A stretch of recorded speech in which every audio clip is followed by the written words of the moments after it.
Yo, what up, world? You know who it is. It's Shady Capo Cassius, and I'm right here live on Breaking Records Radio. You know how we do. Keep it poppin', Canada. Yeah. Hey yo, it's your boy Monster Man Rocco. It's your boy Swagger Rock. This is Snack the Ripper. And you rap for those who don't know. Master Ace. You are now rocking with the best. Breaking Records Radio. Breaking Records, man. Breaking Records Radio. Breaking Records Radio. Breaking Records. Breaking Records. Breaking Records Radio.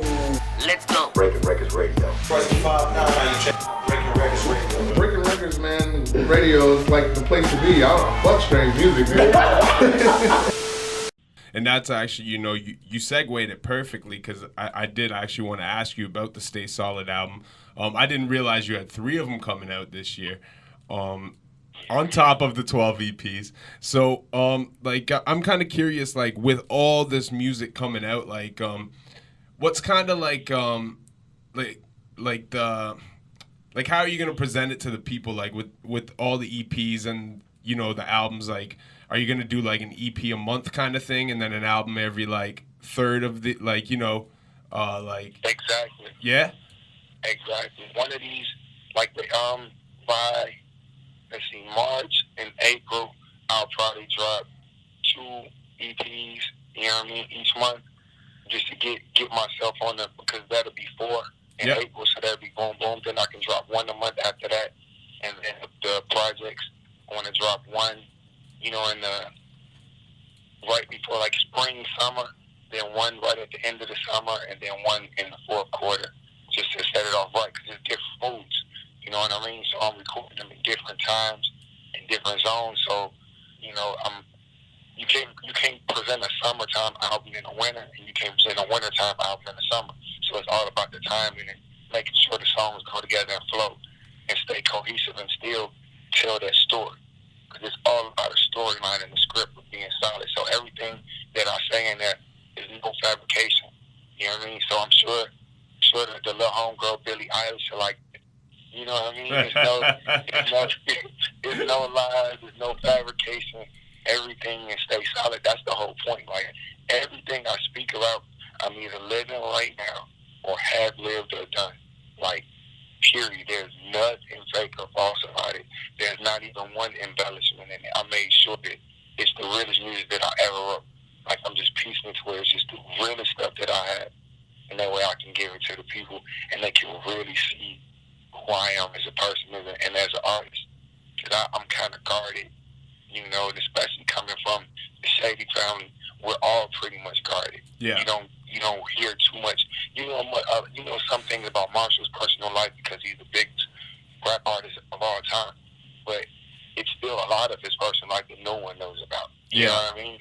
And I'm like that just in general. That's why I don't really go overboard on social media. That's not really, like, I can rock with it and I speak with people and all that, but that's not really I'm not really like, yo, look at what I'm doing. Because I'm more of a humble person. I'm not trying to brag. You know what I mean? But when people see me, they see how I'm living and how I'm good. But it's like, I don't want to have to showcase all that in order to get likes. I just want you to like the music. If you like the music, that's good enough. I'm not trying to sell, I'm not trying to sell my Benz or you know, my Jag. I'm not trying to, like, oh, look at this. Like, that's not, who cares about that? That's why I don't rap about any of that stuff. I just get people the real. You know what I mean? It's all about skill. And my message and my mission has always been to just give the real to people. You know what I mean? And that's another reason that Marshall, we click so much, because one of his favorite artists is 2Pac. That's my favorite. That is my favorite artist. And I was pretty much raised by 2Pac's music. You know what I mean? That's like my dad's. You know what I mean? When I was growing up, that's all I listened to. Yeah. If I was ever scared, people wanted to jump me, I listened to 2Pac. I'm like, what would Pac do?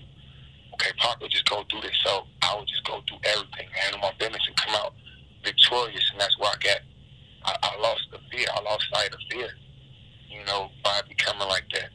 And from what conversations that Marshall and I have had, even though he didn't grow up off Pac, you know what I mean? Like, they were similar in age, but the music was motivational for him also, you know, going through the stuff that he was going through at that point. So I that, you know, that realness and that rawness is what comes out of my music, and I get that directly from being a student and pretty much being raised by my mama and Tupac. You know what I mean? 2Pac's music pretty much raised me just being honest. To this day, I still refuse to do certain things because I don't want to I wouldn't want to let his memory down, just like I wouldn't want to let the memory of my brother who got killed down, and that was his favorite artist. So, you know, it's just my whole mentality is just to remain silent. And if you listen to Marshall's music, that's what makes him stand out. Anybody can do lyrical dibbity dollar, but when he says that real stuff, the quotes that he puts in, like Mockingbird, you know what I mean? Even what he just did, like Lose Yourself, you know, at Oscars, it's not too many people that can write a song like that. You get what I'm saying? Like, that's real music. That's motivation. That's something that can last for a lifetime, a generation. And that's the type of lane that I'm on.